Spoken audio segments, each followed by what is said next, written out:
दोस्तों, हम हर दूसरे दिन आपके लिए दिल दहला देने वाली हॉरर स्टोरीज लेकर आते हैं। अगर आपको सस्पेंस, हॉरर और बेल आइकॉन जरूर दबाएं ताकि कोई भी नई हिम्मत देता है। Thank you. Haunted school bathroom. 14 साल के जेक के पापा का हाल ही में एक नए शहर में ट्रांसफर हुआ था, जिसकी वजह से जेक का एडमिशन एक नए स्कूल में कराया गया। पर जेक नए लोगों से बात करने में झिझकता था, जिसकी वजह से नए स्कूल में उसके दोस्त नहीं बन पा रहे थे। जब भी बाकी बच्चे उससे बात करने आते, वो घबरा जाता था और उनसे ढंग से बात नहीं कर पाता था। इस वजह से वो बाकी स्टूडेंट्स को भी बहुत अजीब सा लगने लगा था। धीरे धीरे सब बच्चे उसको भोंदू और लूजर कहकर उसका मजाक उड़ाने लगे और उसे बहुत ज्यादा तंग भी करने लगे। जेक को अपना नया स्कूल बिल्कुल भी पसंद नहीं आ रहा था और वो और भी ज्यादा चुपचाप रहने लगा था। जैसे ही क्लासेस ओवर होती थीं और फ्री पीरियड या ब्रेक शुरू होता था, तो वो स्टेयर्स से ऊपर जाकर 4th फ्लोर वाले स्कूल वॉशरूम में छिप जाता था। वो 4th फ्लोर वाला बाथरूम थोड़ा टूटा हुआ, पुराना सा था, इसलिए वहां कभी कोई आता नहीं था। पर एक दिन लंच ब्रेक में जब वो बाथरूम में बैठकर छुप कर रो रहा था, तभी उसे बाथरूम में किसी के घुसने की आवाज आई और वो और भी ज्यादा डरने लगा, क्योंकि उसे लग रहा था कि उसके क्लास के बदमाश बच्चे उसे ढूंढते हुए वहां आ गए हैं। जेक ने घबराते हुए बाथरूम के केबिन के नीचे से झांका तो उसे किसी के फटे पुराने जूते और किसी आदमी के पैर दिख रहे थे। बाहर जो कोई भी था, ऐसा लग रहा था कि जैसे वो गुस्से में गुर्रा रहा हो। जेक बेहद घबरा चुका था। उसे समझ नहीं आ रहा था कि वो क्या करे। तभी स्कूल के लंच ब्रेक ओवर होने की बेल बजी। जेक ने बहुत हिम्मत करके दरवाजा खोला तो उसने देखा कि बाहर कोई भी नहीं है। पर जैसे ही जेक की नजर बाथरूम में लगे मिरर पर पड़ी, उसकी रूह कांप गई। शीशे में उसे दिख रहा था कि उसके पीछे कोट पैंट पहने एक बूढ़ा सा आदमी खड़ा है, एक बहुत ही अजीब ढंग से देखता हुआ मुस्कुरा रहा है। लेकिन असल में जेक के पीछे कोई नहीं था। जेक ये देखकर बहुत ज्यादा डर गया और बहुत तेजी से बाथरूम से बाहर भागा और सीधा क्लास में जाकर बैठ गया और उसी घबराहट में दिन खत्म होने का इंतजार करता रहा। जब स्कूल ओवर हुआ तो जेक स्कूल के बाहर अपने पापा का वेट कर रहा था और तब उसे फिर से वो बूढ़ा आदमी दिखा।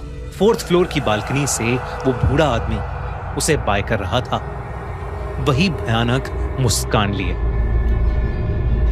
इससे पहले जेक किसी को कुछ बोल पाता, उसके पापा उसे लेने आ गए। आज जो भी स्कूल में हुआ था, उससे जेक बहुत ज्यादा शॉक्ड स्टेट में था, इसलिए वो अपने पापा को ज्यादा कुछ कह नहीं पाया। जेक उस रात उस बूढ़े आदमी के डर के मारे सो ही नहीं पाया। पर यह तो बस शुरुआत थी। अगले दिन स्कूल में जेक की टीचर जब क्लास में पढ़ा रही थी, तब अचानक से उसने जेक से एक क्वेश्चन पूछा। जेक जैसे ही आंसर देने उठा, उसे अपनी टीचर के ठीक पीछे वही कोट पैंट वाला बूढ़ा आदमी दिखा, वैसे ही अजीब ढंग से मुस्कुराता हुआ। जेक उसे देखते ही जोर से चिल्लाने लगा, मैम, आपके पीछे कोई है मैम, मैम। और वो आदमी वहां से गायब हो गया। लेकिन जो जेक देख पा रहा था, वो क्लास में किसी और को नहीं दिख रहा था और इसलिए सबको लगा कि जेक अपनी टीचर का मजाक उड़ा रहा है। सब बच्चे हंसने लगे, लेकिन जेक की आंखों में आंसू थे। जेक के टीचर ने उसे क्लास में हाथ ऊपर करके खड़े रहने की पनिशमेंट दी। सब बच्चे जेक पर हंस रहे थे। तभी अचानक से जेक को बहुत तेज गुस्सा आ गया और उसकी आंखें एकदम लाल हो गईं। उसने क्लास के बुली क्रिस की आंखों में अपनी उंगलियां घुसा के उसकी आंखें फोड़ दी। अचानक क्लास में अफरा तफरी मच गई। क्रिस को फौरन हॉस्पिटल भेजा गया और जेक को प्रिंसिपल के पास।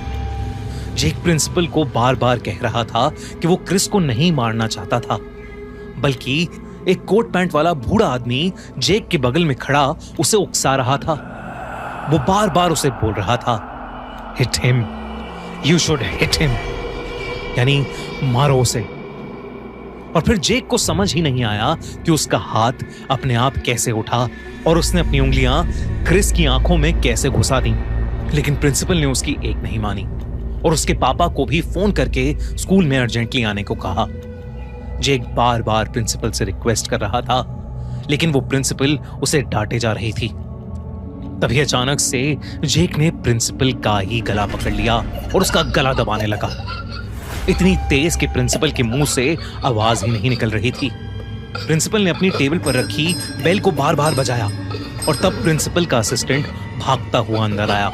उसने किसी तरह जेक को रोका और पीछे धक्का दिया और उसे एक जोर का थप्पड़ मारा, लेकिन जेक ने उस थप्पड़ पर कोई रिएक्शन ही नहीं दिया, बल्कि वो एक अजीब ढंग से हंसने लगा, जैसे कि वो जेक हो ही नहीं और वो किसी के बस में हो। प्रिंसिपल जेक पर बहुत गुस्सा थी। उन्होंने जेक को एक स्टोर रूम में बंद कर दिया और एक पियन को उस रूम के बाहर खड़ा कर दिया और फिर जेक के पापा के वापस आने का इंतजार करने लगी।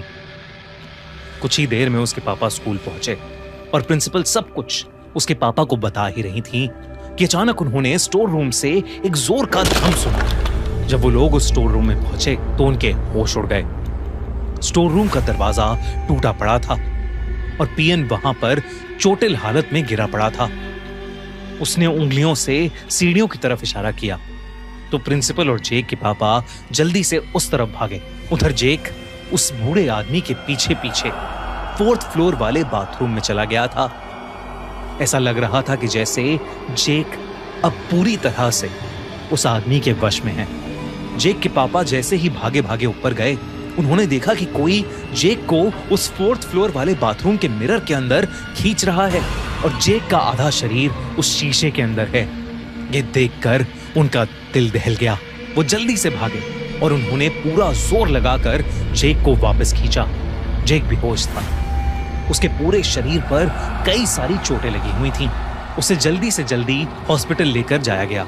जेक ने अपने साथ हुआ पूरा किस्सा शुरू से आखिर तक बताया। उसने कहा कि वो कोट पैंट वाला आदमी उसे अपने साथ उस मिरर के पार अपनी दुनिया में ले जाना चाहता था। तब स्कूल प्रिंसिपल के असिस्टेंट ने बताया कि करीब 2 साल पहले इस स्कूल में एक प्रिंसिपल रॉजर थे।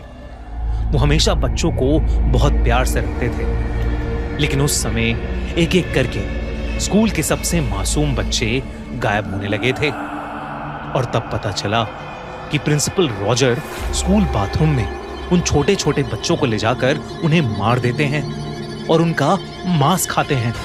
एक ऐसे ही रोज पुलिस ने 4th फ्लोर के बाथरूम में प्रिंसिपल रॉजर को रंगे हाथों पकड़ा और मार डाला। तब से वो 4th फ्लोर का बाथरूम बंद पड़ा था और कोई उसे यूज नहीं करता था। प्रिंसिपल के असिस्टेंट ने कहा कि अभी हाल ही में उन्होंने 4th फ्लोर का बाथरूम ओपन किया था क्योंकि उसमें उन्हें रेनोवेशन का काम कराना था, लेकिन उन्होंने ये कभी नहीं सोचा था कि प्रिंसिपल रॉजर की आत्मा उस बाथरूम में कैद थी और वो इतनी खूंखार थी।